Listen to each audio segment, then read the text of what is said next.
40% podcast. I'm 40% podcast. You know I'm 40% podcast, baby. You know I'm 40% podcast. You know I'm 40% podcast, baby. I'm only 40%. Go. 40% podcast. I'm 40% podcast. Hello. Hello, everyone. I'm Jinkx Monsoon, and welcome to... Keep it in, Camille. Keep the stumble in. We need to keep her humble. Go ahead, Mom. You were doing great. You just had the one stumble there. You know what? How do I mute you from here? Because I'm the producer. I don't think you can. Yep, and you're muted. Hello, everyone.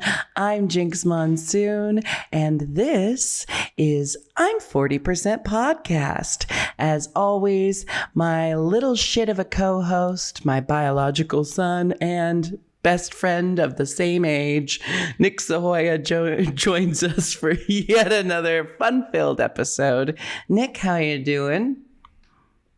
I can't talk. I'm muted. I'm sorry. That's funny because we heard you, so.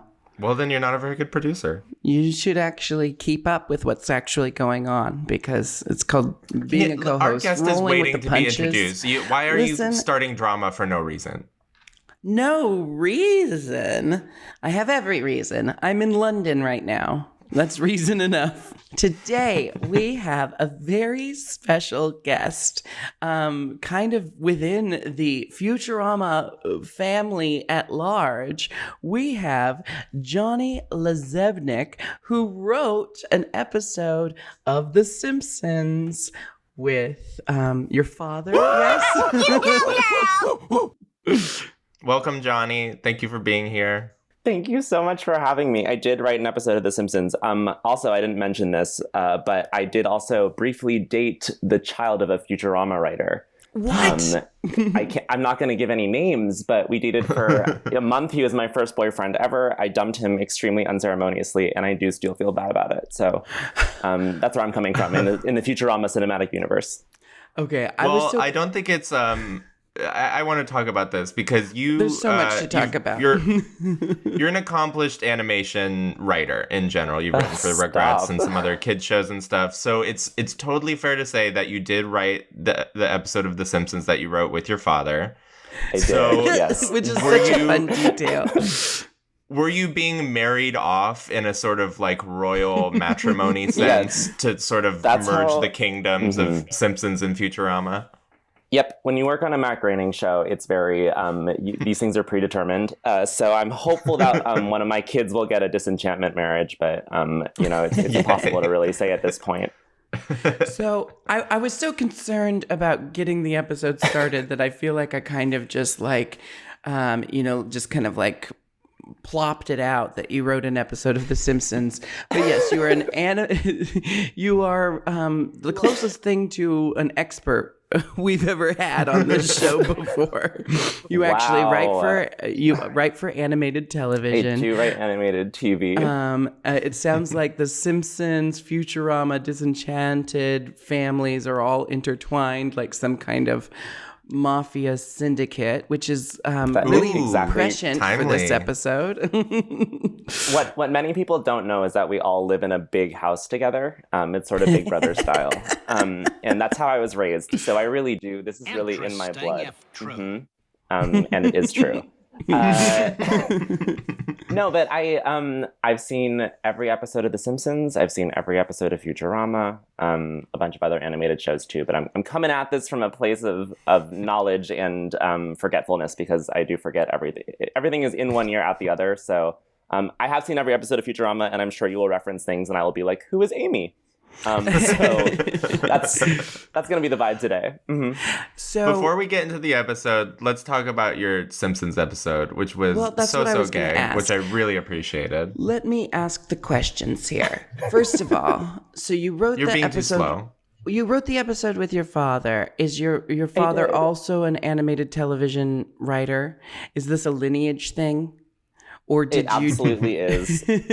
So is your father a writer for The Simpsons regularly? Yeah, exactly. Okay.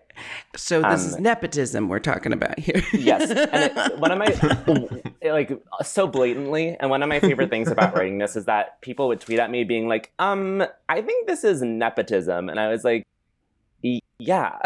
Can you not see that we have the same last name, and that's exactly what happened? I don't think nepotism's always a bad thing, right? I mean, without nepotism, England wouldn't have a royal family, right? So we wouldn't have Liza Minnelli. We wouldn't have Liza Minnelli. We wouldn't have. We wouldn't have fucking Miley Cyrus. We wouldn't have who else? So true. There's, I mean, like Zoe Kravitz. Look at the whole goddamn Kardashian, Jenner. Kremlin just riddled family. with talent over there. Say Kremlin. I don't really pay attention to that franchise. Nor do I. One thing that makes me really happy, Johnny, is that you are a successful children's TV writer who is also a shameless Instagram thought, and that's really that's the vision I have for my future. You're a very inspirational person. Thank you so much. People keep trying to tell me that I'm a good writer and groundbreaking and all these things, and I really just want to be known as hot. And I'm on that journey, trying to make a name for myself as a hot dumbass, and it's going middling, I would say.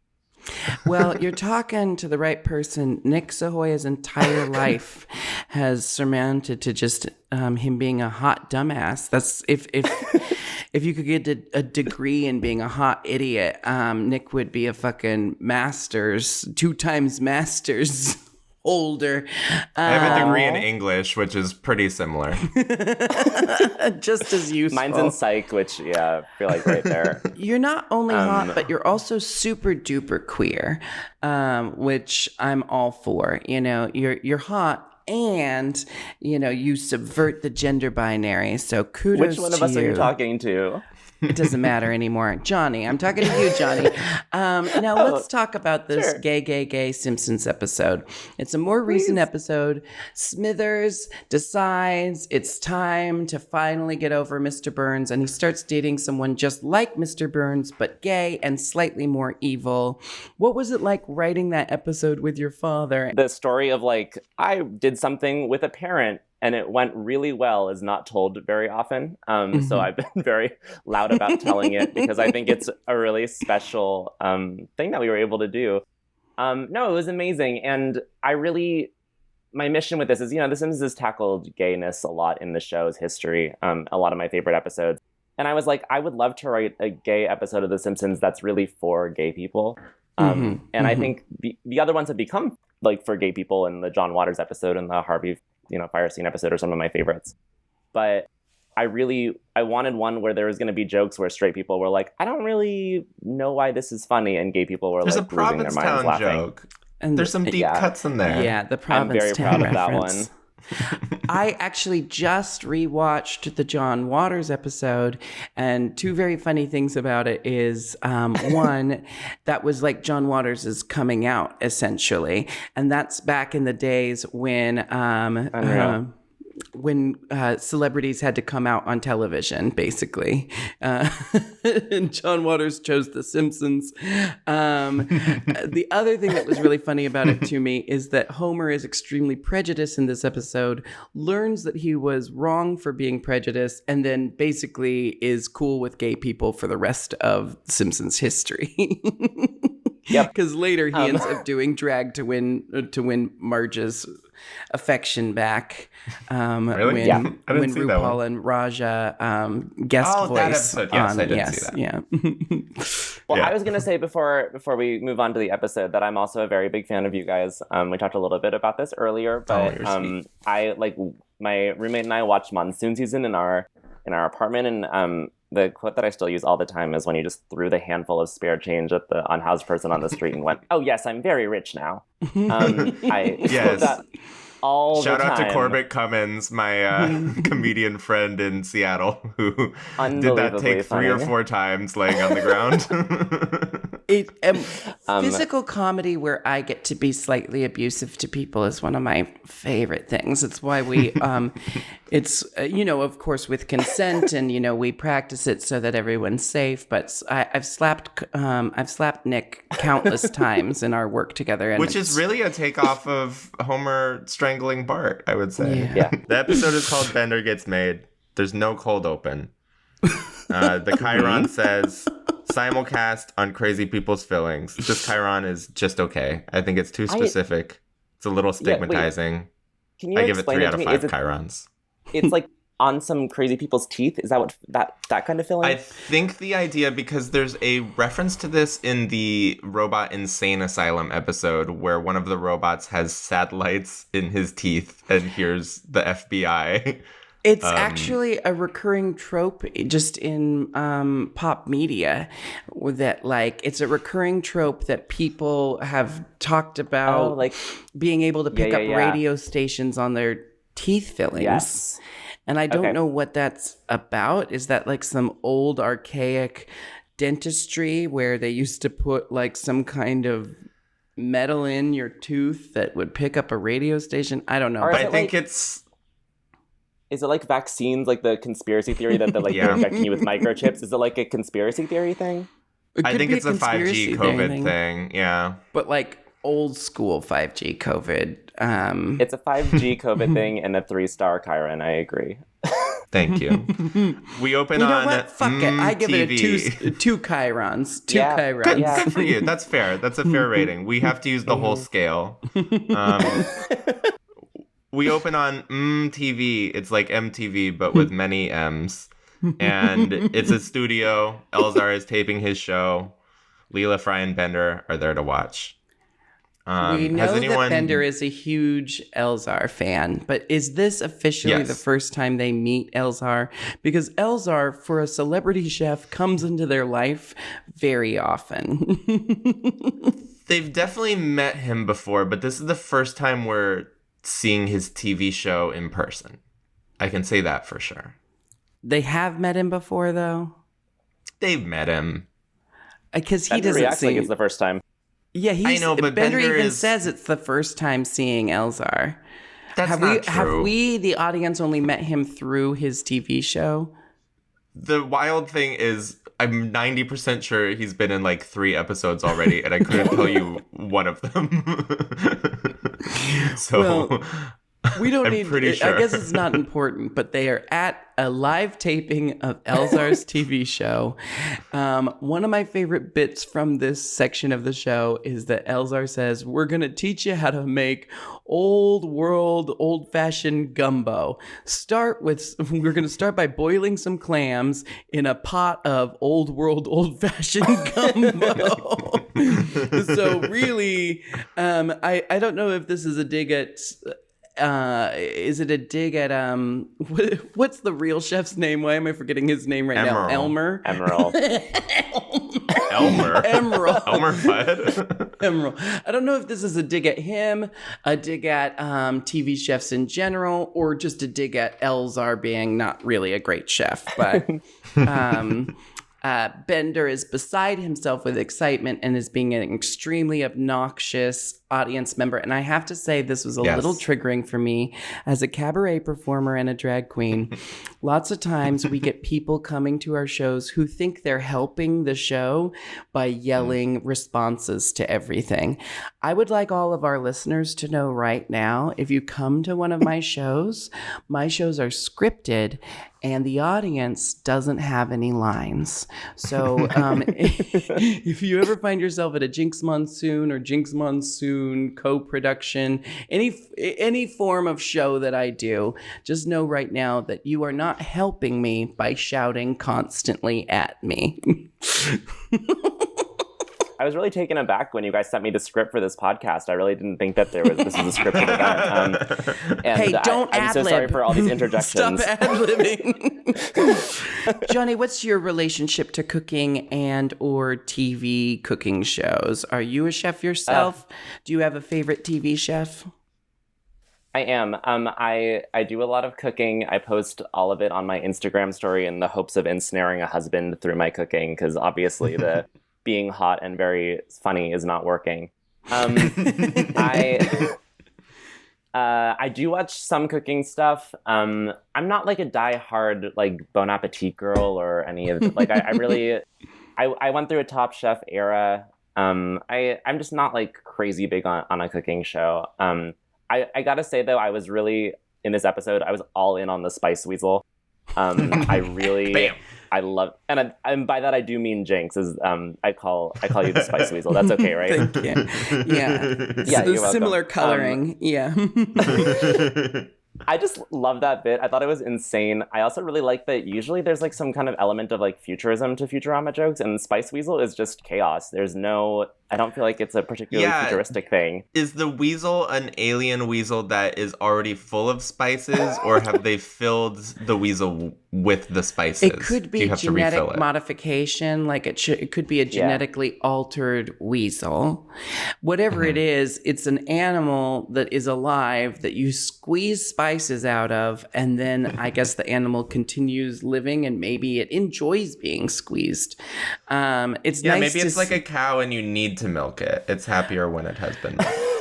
Yeah, we already know that the meat industry is wildly problematic, and I don't know about the treatment of spice weasels, but I'd like to hope that the spice weasel is taken care of, and maybe this is a good thing for the spice weasel. It's a free-range spice weasel. Like, if you don't squeeze the spices out of it occasionally, that maybe it will become too bloated with spice. And Right. I also, we get the heckle, work that weasel, quit holding out on us, which I really liked. I thought that was awesome. And we have a few masturbation jokes in this episode. Tons.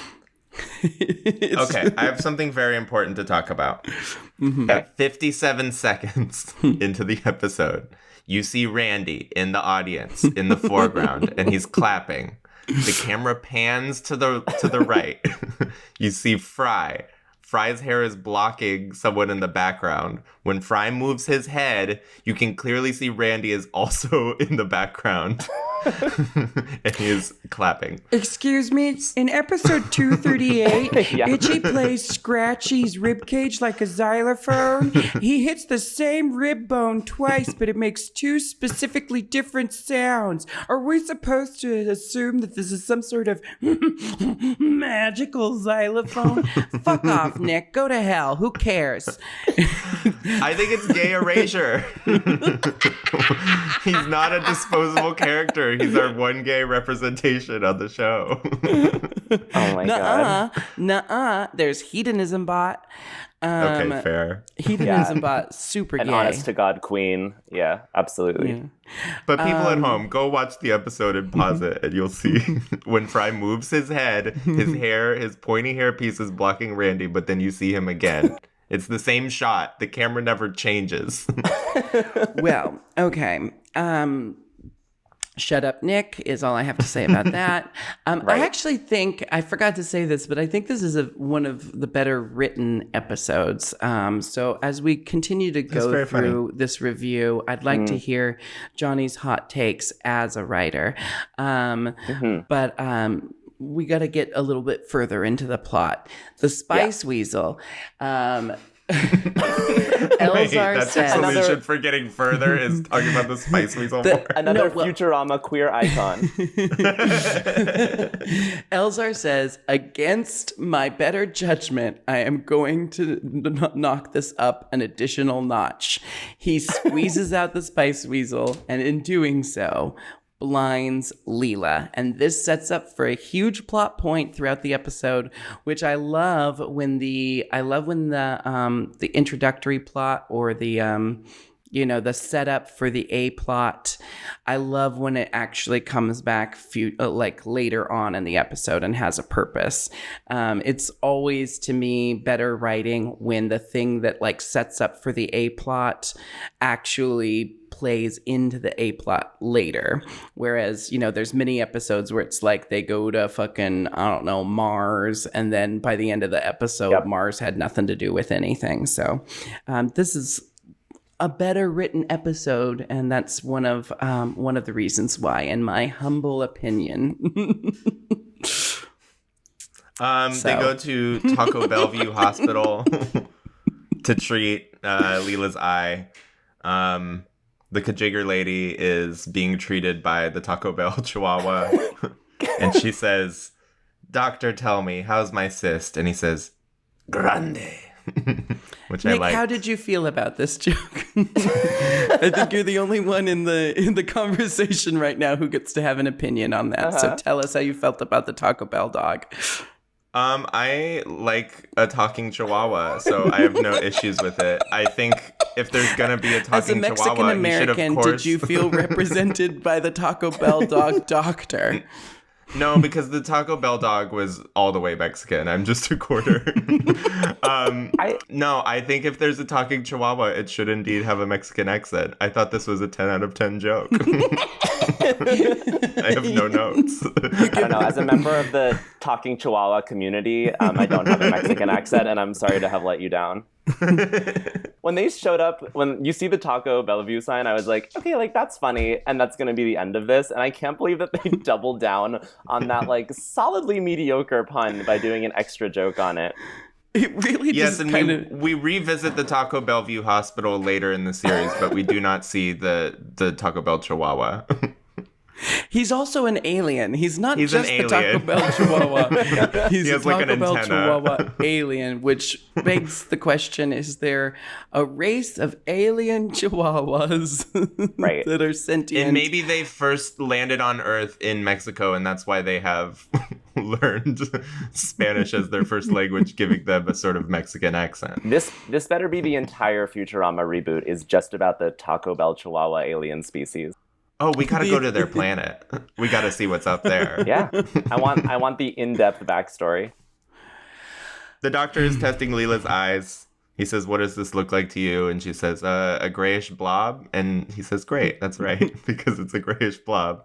And then he holds up a picture of a toucan playing tennis. And she says, "A grayish blob? Not as right that time." This, to me, is a very funny joke. I'm really happy with this joke. I am really happy how optimistic the doctor is when she's able to identify the grayish blob at first. It's such a Futurama joke, too. Like, if you put that out of context and ask me what show it was from, I would be able to tell you. Yeah. Yeah, Futurama's really good at sort of misdirects. And I feel like this is a very good misdirect. Excellent. Dr. Zoidberg, I just have to say, this is a really solid Dr. Zoidberg episode. He has a lot of my favorite quotes. He's acting really wild in the operating room, so they give him tranquilizers, and he says, "Why always the fighting?" Which I say a lot. Well, okay, I love that. Dr. Zoidberg is feeling very insecure here because he is the company doctor, and yet they took Leela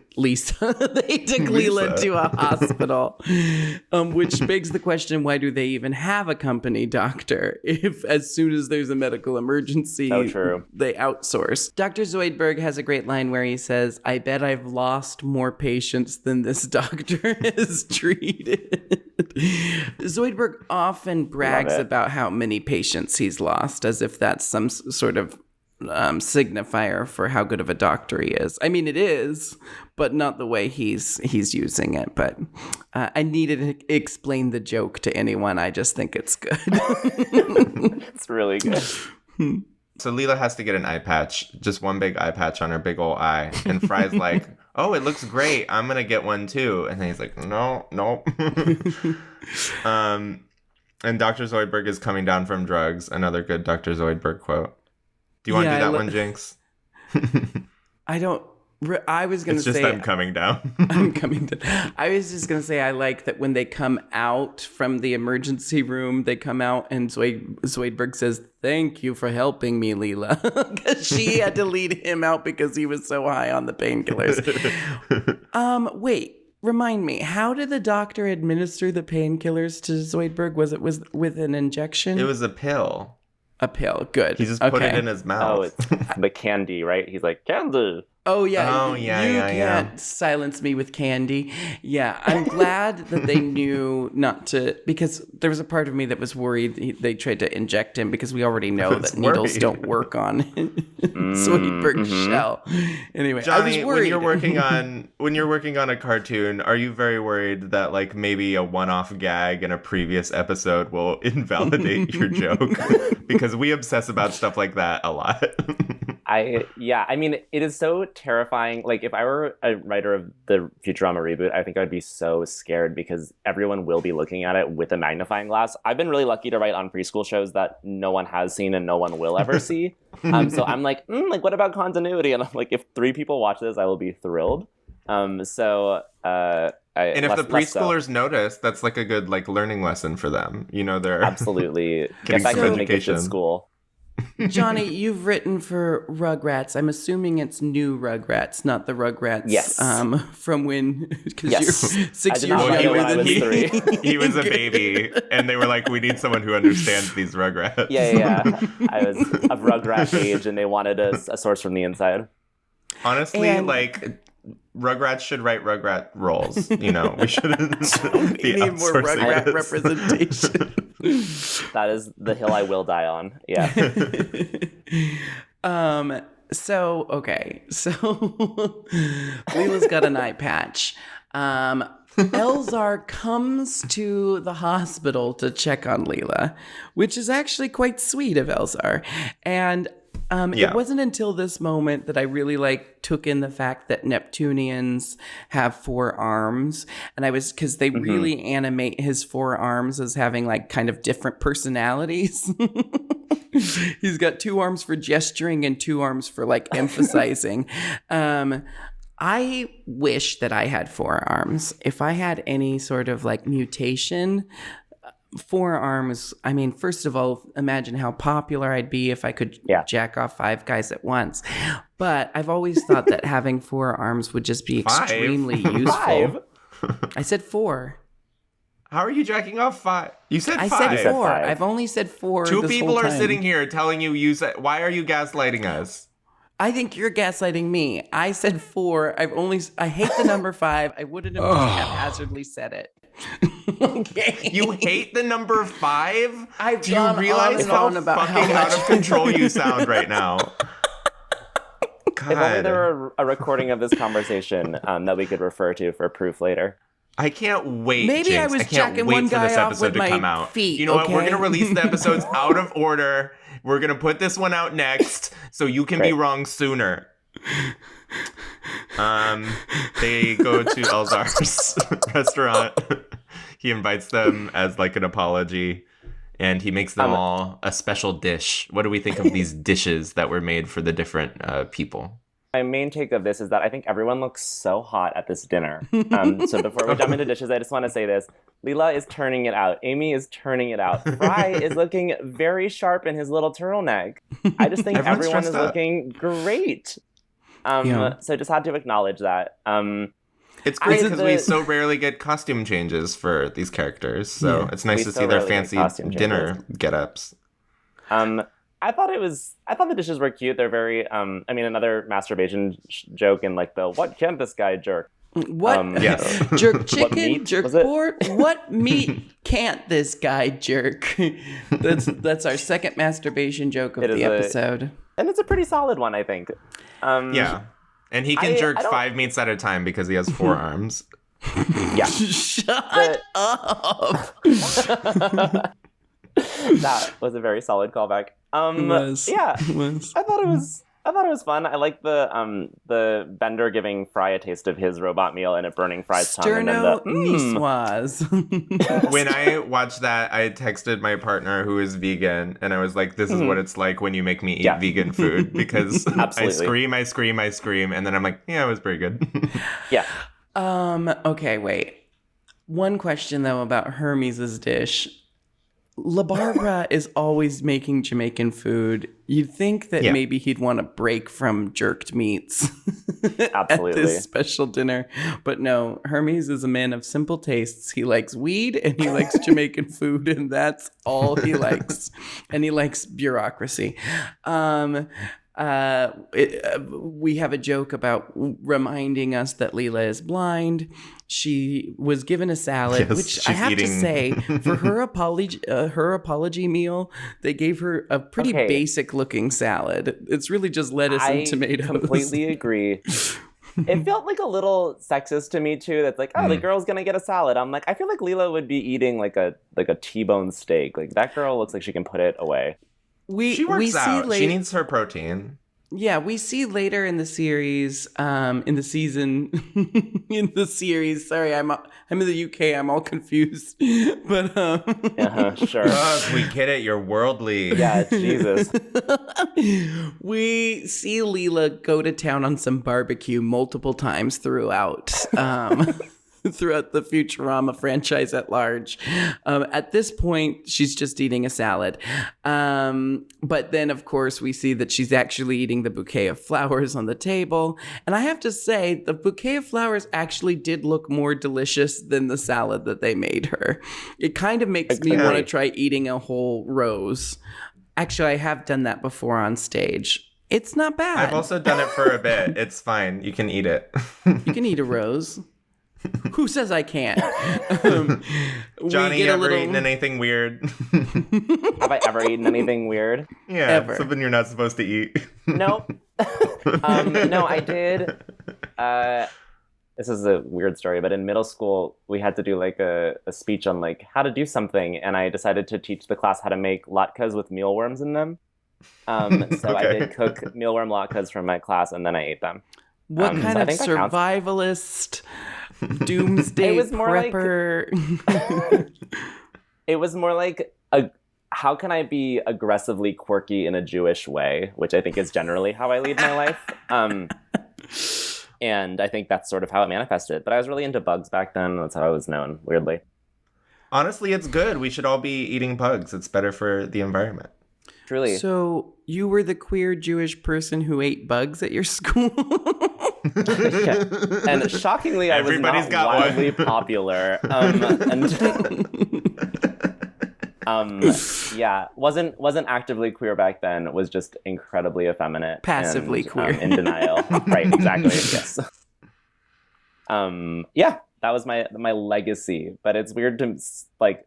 My friends from childhood will still send me photos of spiders in their house and be like, "What is this?" And I was like, "Baby, that was 6 lives ago." But I will tell you because I do still know. What's your favorite spider? A jumping spider, obviously. You ever seen them? They're so cute. Have you ever seen a huntsman spider? I was in Australia. Ugh. Jesus, we get it. Oh.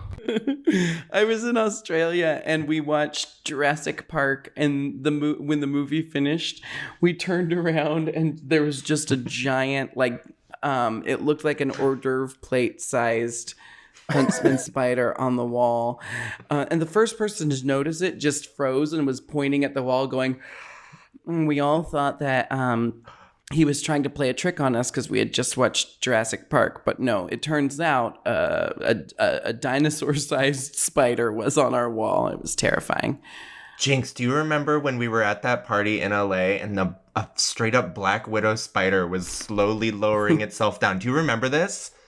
And what we met party? The Potterboss sisters that night. It was a comedian's birthday party, and no one knew who you were because it was a straight comedian. I invite my gay comedian friend is his bestie, so we went to this straight comedian's birthday party, and the only people who knew you were there were the Potterboss sisters because they're fag hags. But you were talking to them, and a fucking spider, Black Widow, was inching down and about to climb onto your shoulder, and then we saw it. I remember the party. I remember aspects of what you just said. I don't remember the Black Widow spider, but that was also when I still drank. So here's the best thing about being sober from booze now is anytime I don't remember anything, it doesn't matter when it was, what the context was. I just blame it on alcohol now, and people normally drop it. Like when someone comes up to me and they're like, "Hey, remember we met 3 years ago and we were blah, blah, blah." And I'm like, I used to drink heavily, and just move on. I learned that trick from Willem, who also doesn't drink alcohol. She just will say to people like, No, I used to drink heavily, and then they go, "Ooh, sorry. Of course you don't remember me, you alcoholic." Like, Honestly, even if you still drink, that works. So try it out. Yeah, but next it's time you sadder. don't know someone's name. It's sadder if you still drink. Sorry, I don't know your name. I drink too much. Blah, blah, blah. I'm an active alcoholic. I would like to dance a little bit backward in the conversation to when Jinkx used an hors d'oeuvre plate to talk about the size of the spider. I think we really glossed over that, and I really want to go back and harp on that. What an insane point of reference. Okay. I really thought this was going to be a safe space today. Ooh, absolutely not. The spider was the size of a Fabergé egg. A Franklin Mint Fabergé egg. You could have said, like, my hand, and instead you said hors d'oeuvre plate. This is Insane. the size of it. Okay, Oh my let's steamroll Hors through d'oeuvre this plate episode a was little bit. topical because of the Yeah, we're at a sure. chef. We're at a We chef. still have not number- met the Robot Mafia in an episode about the Robot Mafia. So let's fast forward. Zoidberg can't pay. No one can pay. Elzar's like, you need to pay. And they're like, what? I thought this was an apology dinner. So they're all under arrest. But Bender don't works worry, out. the after dinner chocolates were free. Yes. Complimentary. This is an Bender works out a important- deal. It's important to know that Elzar's a huge jerk because every time Yes. Elzar comes back in future episodes, he's a huge jackass. So this is our first clue that Elzar's not actually a nice person. He seems like a nice person, but then he charged everyone for his apology dinner. I noticed that, you know, we get another glimpse at police in the future. They have lightsabers, but they're just kind of hollow sounding batons. And it's nice to know that police of the future, it seems like maybe they finally banned guns in the future. I mean, we know that there's laser I guns hope. because the Robot Mafia has them, but they're also criminals. It seems like maybe, I don't know. I don't know what. It's like in soapbox Jolly Old I'm trying to England where get they on. don't have guns. They just have billy clubs. And I would know because I'm currently there. Bender works out a deal where he's going to work for Elzar to pay off the debt. Elzar, I have no idea why he agreed to this. He doesn't like Bender.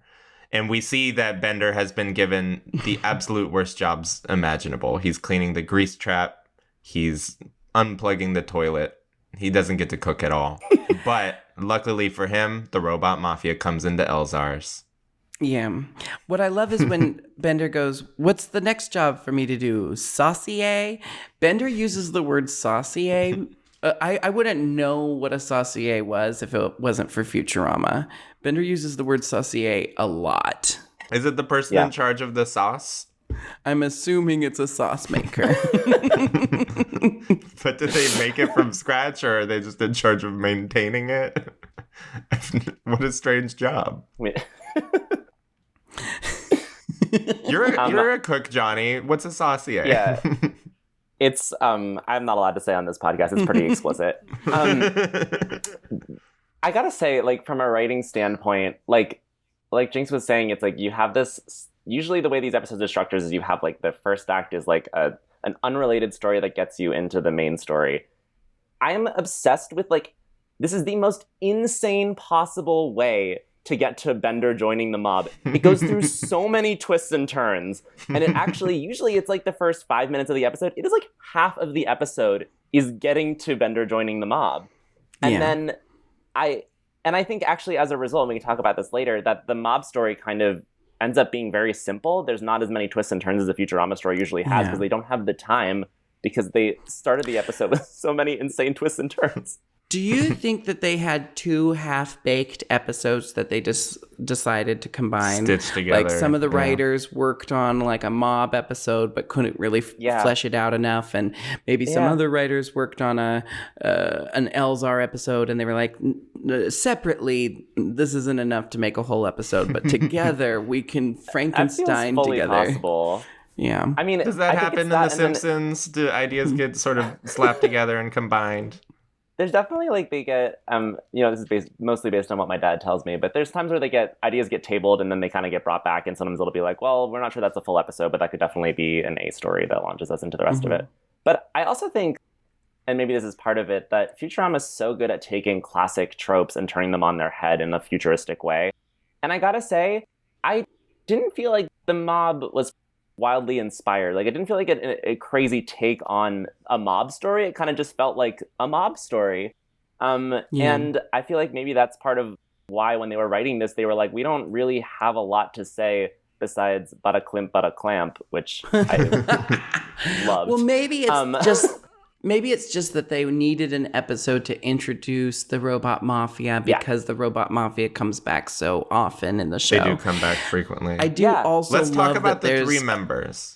I love that there's a Robot Mafia, period, because it really starts to feel at this point like Mom's Friendly Robot Company, what their main goal with robots was to completely mimic human society in robot form, almost as if it's some kind of plan B for the future of the Earth. Like, don't worry, if humans go extinct, there will still be organized crime. There will still be, like, there's a robot for every personality type. And the Robot Mafia is a great example of this, because they must have been programmed to be Mafia members. Their names are Dawnbot. I mean, Dawnbot. Dawnbot's amazing. She's kind of a James Gandolfini type. And then we've got Clamps, who is very funny. I like Clamps a lot. I would die for Clamps. Clamps is amazing. I really identify with Clamps in this episode. And then we've got one whose name I didn't know until I wrote it down this episode. Johnny Mousepad. His name is Joey Mousepad. Joey Mousepad. Joey Mousepad. Who's an idiot? Joey Mousepad is quite dumb. But that's, every mafia needs one lunkhead, You got to have one big, beefy lunkhead, and then you got your short-tempered Clamps. Clamps is a wonderful character, and I'm so glad we get him multiple times throughout the show. Bender, of course, is a big fan of the Robot Mafia, being a criminal himself. I love that he goes to clear out the table that the Mafia want, and he tries to You got this, Mom. He tries to pull everything off the table, but then does that trick where he just pulls the tablecloth off and everything stays. And the family start clapping, and he goes, "Oh, wait, no, I meant to do this." And then scatters the things. And then Dawnbot says, "I like this guy's lack of style." And he sucks up to them, which the Dawnbot loves, but what he loves even more is when Bender tries to rip him off a couple times. He really likes that. Well, he says, "Are you trying to rip off the Dawnbot?" And he says, "Well, I'm trying, but he's not making it very easy." Dawnbot finds this amusing. He likes Bender's, what does he say? This chump's got balls. Check out the ball bearings on this guy. Ball bearings, that's what it is. I love that joke. So Bender quits his job to become a hired goon, and he tells Elzar, he shouts, "Hey, Elzar, I quit." And Elzar just off screen goes, "Okay." Which I think is really funny. The bill He's is just so unpaid. not invested in this episode. The bill is unpaid. Elzar doesn't give a shit. Like, after all of that time building up the premise of this episode, it is all cast away in one line. Yeah, one letter. One letter. That's more evidence that maybe this is 2 episodes Frankenstein together. To take a small step back, there is a bit where Leela is adjusting to not being able to see, and she says, "I did my own makeup," and she turns her head and her lip is fully like overdrawn onto her cheek, and she has mascara here. I think and I know what you're going to say is because we know that Alaska is a fan of Futurama. Likes Futurama. And in the mini challenge in season 5 when you have to do your makeup in the dark. Do our makeup in the dark. And when Alaska revealed her face for that mini challenge, I knew then and there that she got it from Futurama, because that's the only other place, and because she got it so similar to how so similar. Leela did it. So Alaska, listeners of the show, please do a side by side and send that to Jinkx, and she'll post it on her Instagram. Alaska, if you're listening, I give you 3 chef kisses for your reference to Futurama. So you and 10 Alaska years ago both on our stole TV something from show. Futurama. You and Alaska both stole something from Futurama and used it on Drag Race. What did I steal from Futurama on Drag Race? Southern lawyer. Okay, the Southern lawyer trope existed without Futurama. I knew it. Okay, whatever. I'm not going through this again. I'm not going through this again. I know I'm doing the same voice, but it's a trope that already exists of the Southern lawyer going, "Now I'm just a simple Southern lawyer." I'm doing the same voice, but he's doing the same voice as every other Southern lawyer who's came before him. It's all going back to Matlock, I think. Whatever. Go on. Bender is doing his first job for the Robot Mafia. He has to take a disc somewhere or something. And he walks into Little Bittaly. Little Bittaly. Robot Little Italy. This is very funny. And we see Tinny Tim. Tinny Tim is back. I believe this is his Selling first oil aid. non-Christmas appearance. He's selling oil aid. The cops follow Bender even though they have no just cause. And they even say the line, "We'll decide what you were doing after we do an illegal search." Very prescient. Thank you, Futurama, for getting the good word out. Yeah. But luckily, Bender had already made the pass off to Tinny Tim. So now Tinny Tim is roped into the Robot Mafia. Poor Tinny Tim. This is very Goodfellas, right? Didn't little Ray Liotta join the Mafia when he was 5? I can't remember. I haven't seen that movie in 15 years. I don't know about Goodfellas, but I do know Bugsy Malone, and this is all very Why have you seen Bugsy Malone? That's so upsetting. Some of Jodie Foster's Johnny, best do you know work. what Bugsy Malone is? No, I came here to talk about Futurama, and I'm in over my head. It's a retelling of the Bugsy Malone life and death of the real life person, but it's a musical with all kid actors, and Jodie Foster is the main character. Oh my god. She's not the main character. Jodie Foster's just the best character. It's a truly deranged movie. I bet back then she was the size of an hors d'oeuvre plate. No, she's 13 years old. She plays a speakeasy club singer, huge lesbian. She basically plays Jinkx. She plays Jinkx. I did draw early dream. Inspiration. Anyway, I will say I watched every How Did This Get Made movie, and they did that movie, and I could not finish it. It's just turned it off at some point. No, Bugsy Malone is an amazing so hard film. to watch. The music is great. They're lip syncing to adult voices. It's very upsetting. Wait, who plays There's Bugsy? a bunch of 12-year-olds doing a sexy can who plays number. Bugsy? I hated it. It's also a big actor. It doesn't matter. It's not Christian Slater. It's what's his name? It does not matter. Not Walter Matthau. It's who is it? Oh, my husband's bringing me. It is Bugsy Malone is played by Scott Baio at 12 years Scott old. Baio. Anyway, okay. Another reason not to watch it. Mafia. There's a great scene. We have the Robot Mafia in a meat locker, and they're shaking this guy down because he's not paying his bills. And they Wait a say, second. "We'll." They are at ahead. Fronties Meat Market. Okay, I didn't catch that. That's very funny. Fronties Meat Market front. is where it's the robot headquarters, the Robot Mafia headquarters.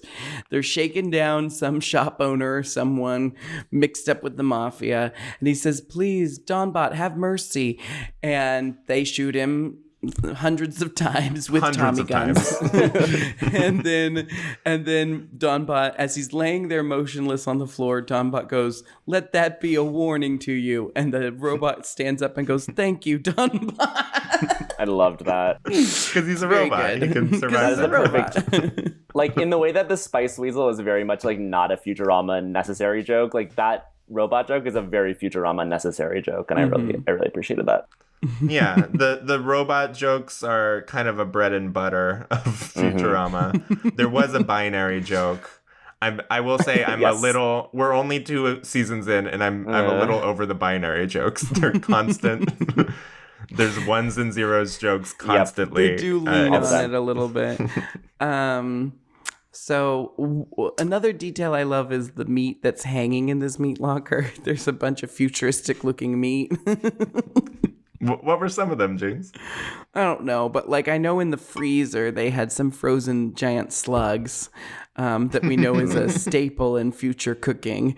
They eat a lot of giant slugs. A lot of space slugs. But there was one thing hanging from a meat hook that looked like a hermit crab shell, but very big. I don't know what that's all about. Anyway, so Bender joins the robot mafia. For real He now. decides He's kind his of mafia name is Blotto. And when I worked for a children's theater, I was writing a show with the kids, and I decided one of the characters should be named Blotto. And it was a placeholder name, but we never replaced it. So there was just a high schooler named Blotto. Blotto is a Excellent. funny thing because Blotto is an like kind of a old school term for being blackout drunk. You're Blotto. Yes. Also, when I was a kid, there was there's a movie called Balto, which is about sled Do you remember dogs. Balto? Balto. It's about a sled dog, Did but he he's half wolf, so no one trusts him because they think he's too wild. But then he ends up being the best sled dog of all. And I remember Doesn't he bring diphtheria medication to someone? to Isn't some that little what it's girl. about? Yes. Yeah. But one time we had pulled into the parking lot There's a of talking goose in it. Hollywood Video, and my grandma said, "Kids, you want us to rent Blotto?" Because she had misread Balto, and we all thought it was the funniest fucking thing. Just that she said, "Should we get Blotto?" Anyway, that's my relationship to the word Blotto. Oh, I think I know my line here. Camille, cut this.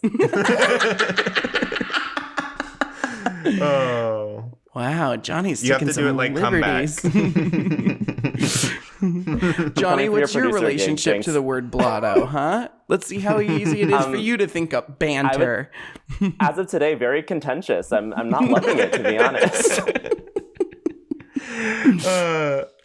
So Bender, I really can't wrap my head around this. Bender has abandoned his position on Planet Express. Fry goes to his bedroom, which apparently he has, and he says, "Time for our blast off Sundays," which is great. It's very funny. They apparently have We a have to eat Sunday our every time they blast-off fly into Sundays. space. But Bender has adorable. put up a recording of him saying, "Oh, I'm sick. I'm truly ill. I have to lay here." But That's just what he says. He says, I'm genuinely Word for word. sick. I'm genuinely sick. So then they take off. Okay, we also get a hint at how destructive Leela's pride can be because she's insisting on flying the plane while completely blind. She blasts through the roof of the Planet Express office building. Hermes screams, "That's coming out of your pay," to Zoidberg, who immediately starts crying. Leela says a good captain can fly a plane just by feel. I think a good captain would know that no one should be driving blind. But whatever. Leela has a lot of pride. It at times is a source of her downfall. Those 3 jokes back to back of like Bender being sick, Leela blindfold flying the ship, and then it like coming out of Zoidberg's pay. It's like 3 jokes that make no sense back to back to back. And it's like the craziest 30 seconds of this episode is definitely that. It's just like none of those 3 things make any sense. The episode is in free fall at this point. It absolutely is. Yeah. Also, isn't there an autopilot?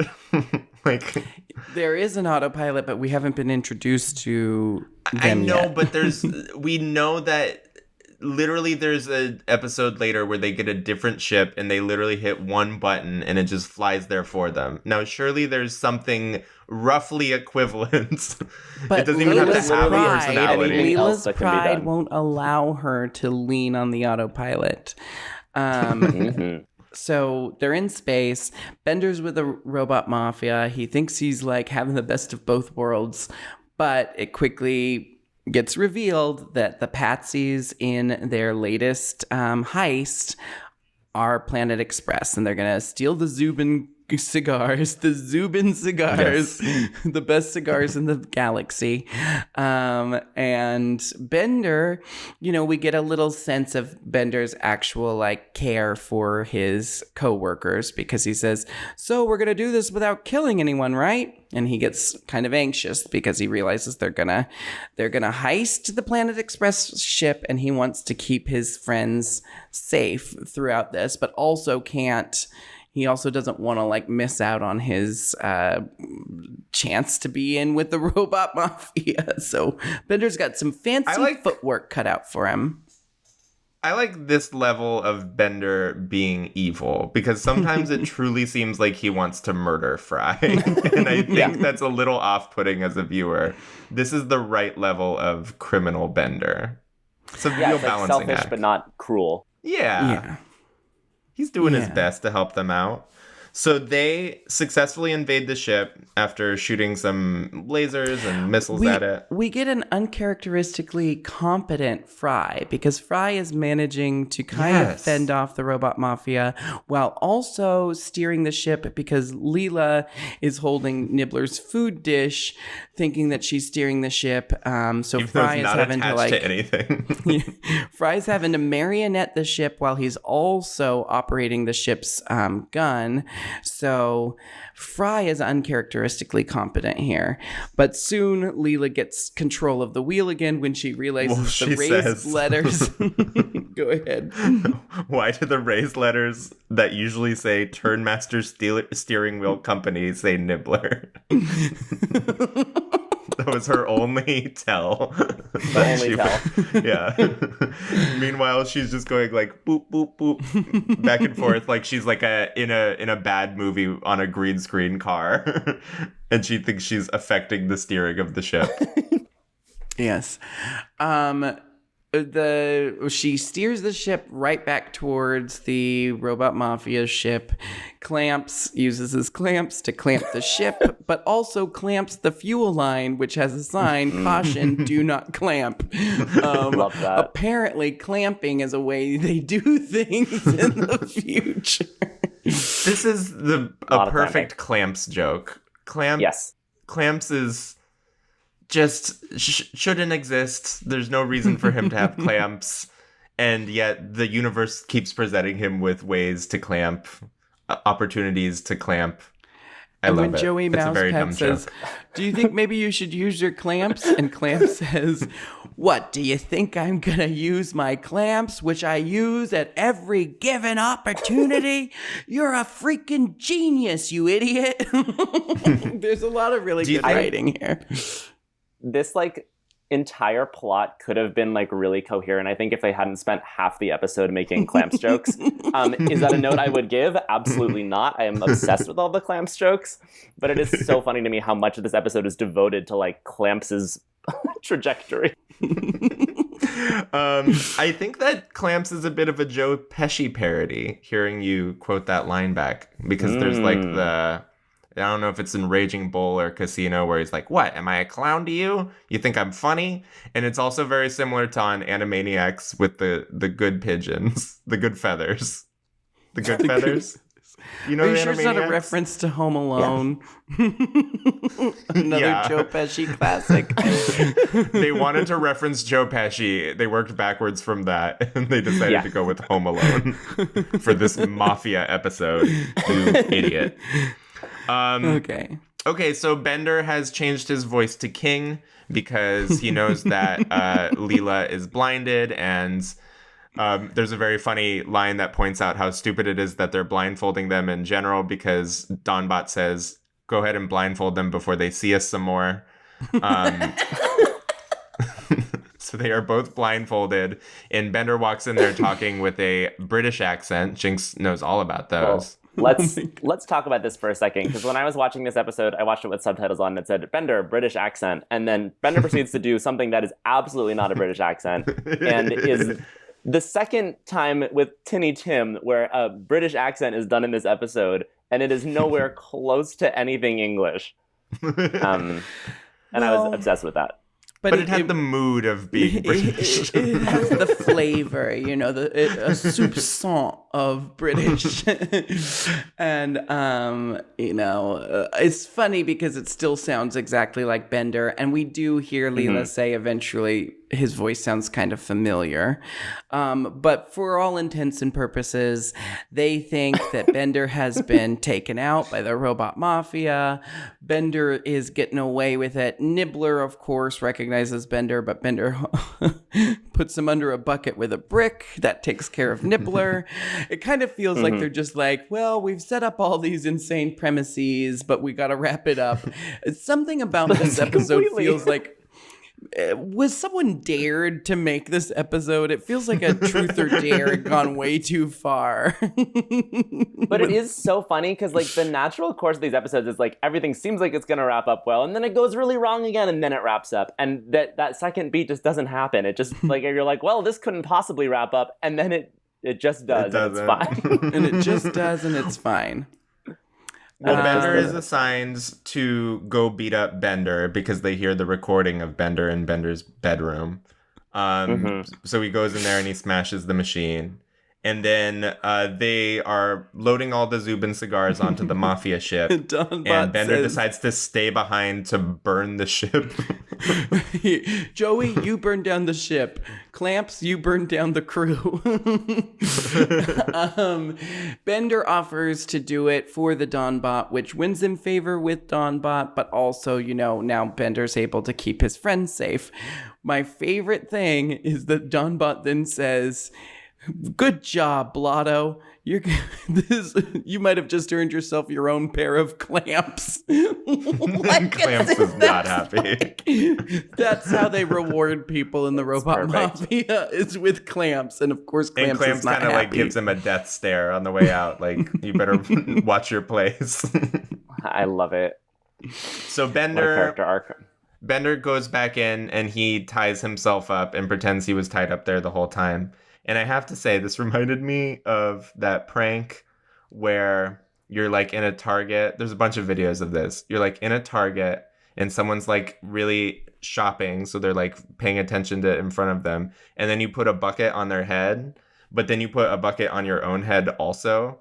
And then you wait a second to take off your bucket. So when they take off their bucket, they say you taking off yours. And you just kind of go, I don't know what happened, but you're the only two people around. Have you seen this? Yeah. It's a Japanese prank show, I think. It is always funny. Jinkx, have you seen it? No. You should watch it. You're talking about it like Jinkx it's is still something thinking we've about all Bugsy done. Johnny's seen it? You're talking I about have seen this random internet And prank. Johnny's not even a world traveler like you. Excuse me. You don't know my life. Johnny wrote for The Simpsons. You think Johnny I wrote for hasn't been The to the fucking Simpsons. UK by now? Well, Johnny's a fucking connoisseur of comedy, and he knows the bucket prank. Yeah, Why don't all right. you? Oh, this episode is already 2 hours long, so let's wrap it up here. Truly.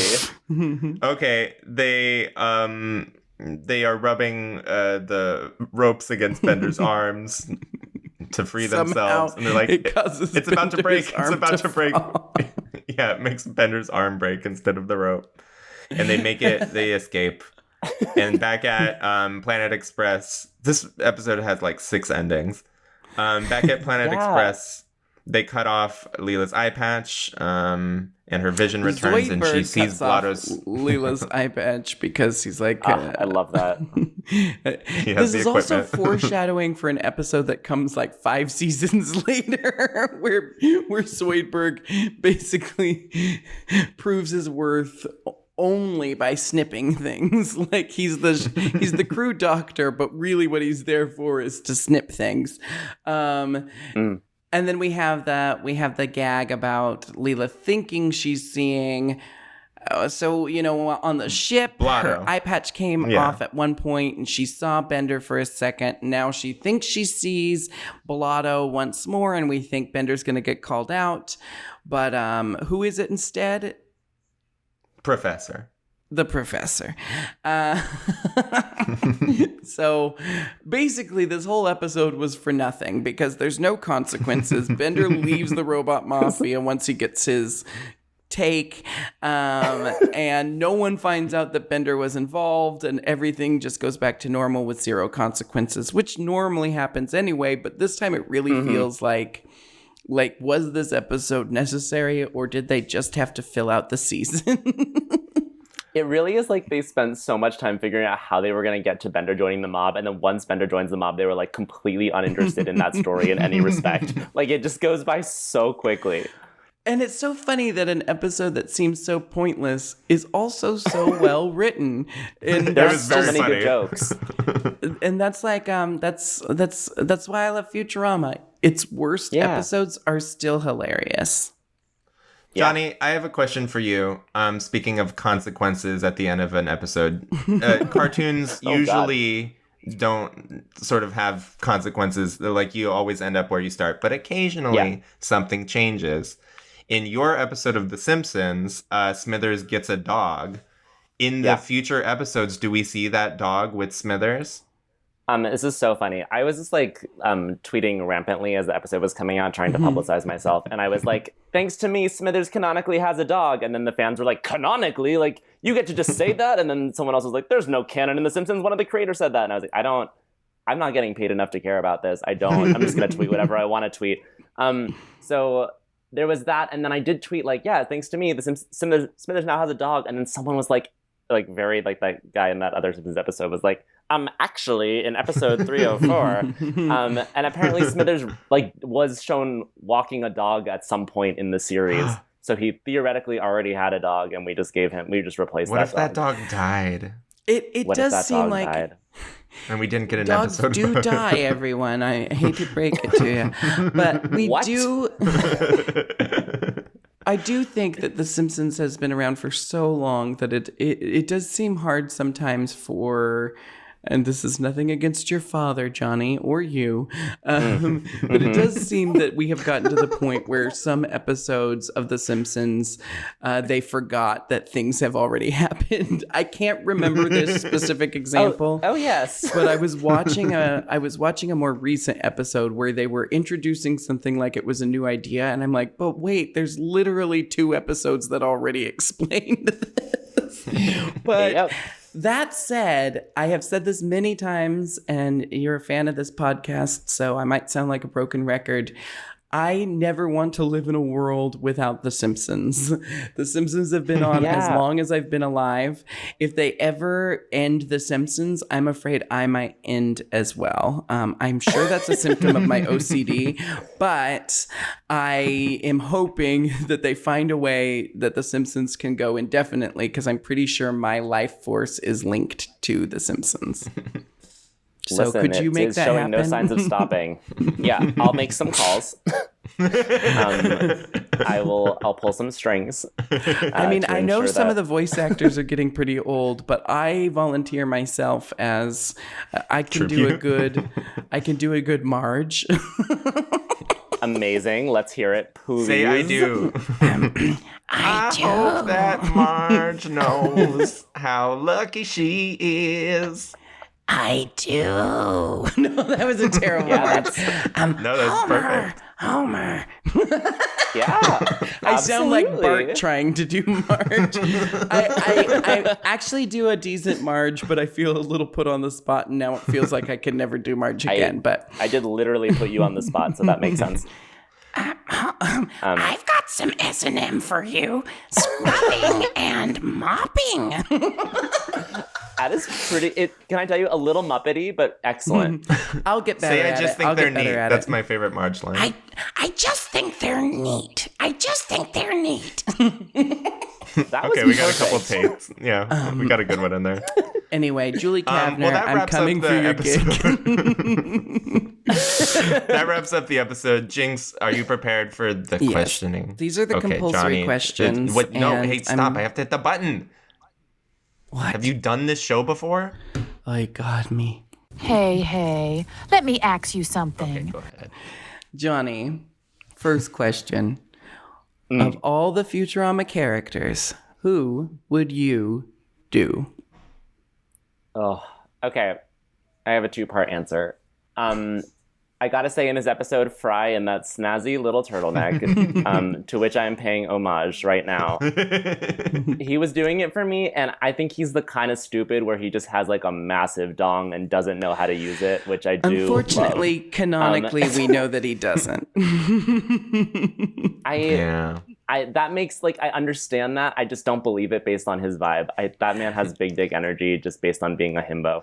Maybe he has a big dick for our times, but like in the future, dicks are just bigger. Are just massive. Like Professor's is scraping the floor. You've just outed yourself as a size queen, and I love it. What was the second part to this answer? The second part is I think Amy would be like phenomenal in bed. I just think you'd have an awesome time with her. And that episode where Fry and Amy start hooking up is ultimately very hot to me. So you want to have an MMF threesome? I would love to be sandwiched in the middle of that Fry and Amy goodness. Okay. Yeah. Of all the characters, who do you most relate to? Okay, well, I am incompetent and Jewish, so Zoidberg feels like the obvious choice. But I do ultimately think also during this episode rewatch, like Tinny Tim really speaks to me. I love when he shows up and then Fry kicks him and he goes, "Fine kick, sir." I'm like, that is so me with any authority figure. I'm also always doing a terrible Cockney accent, so I really feel like that resonates with me. Okay. And final question.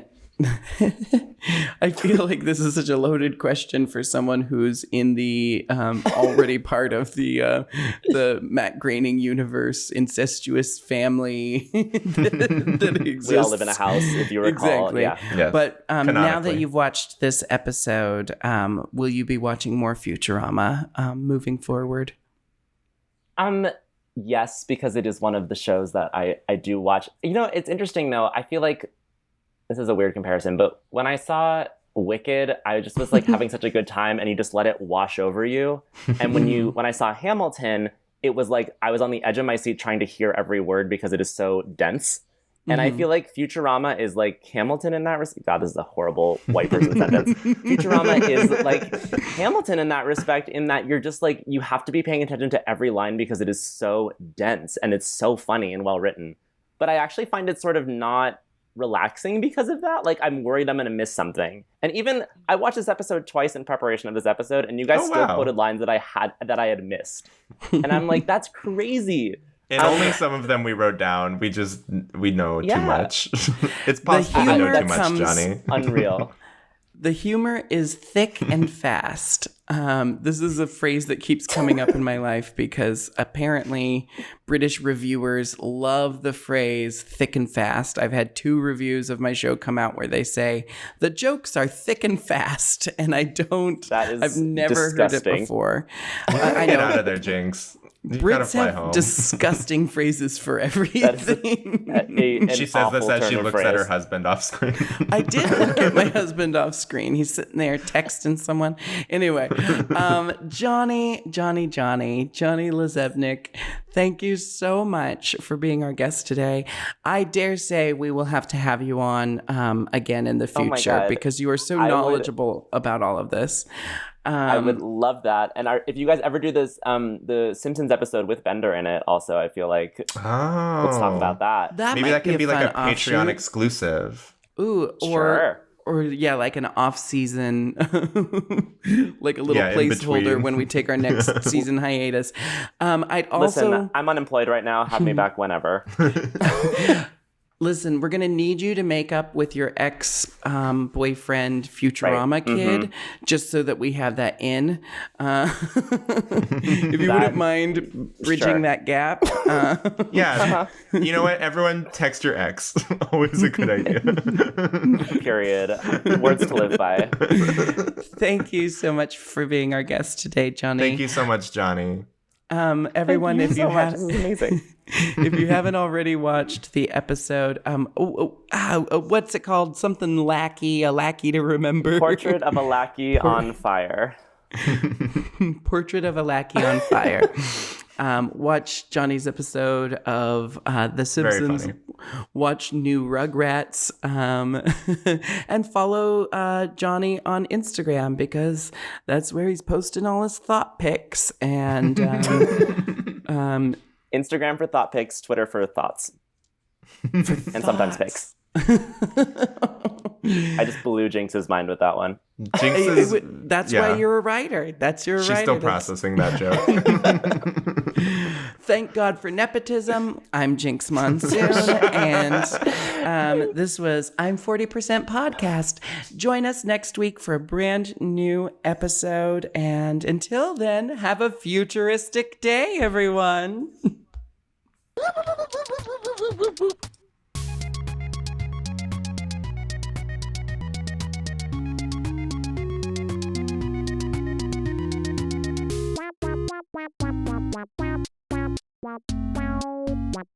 Wow.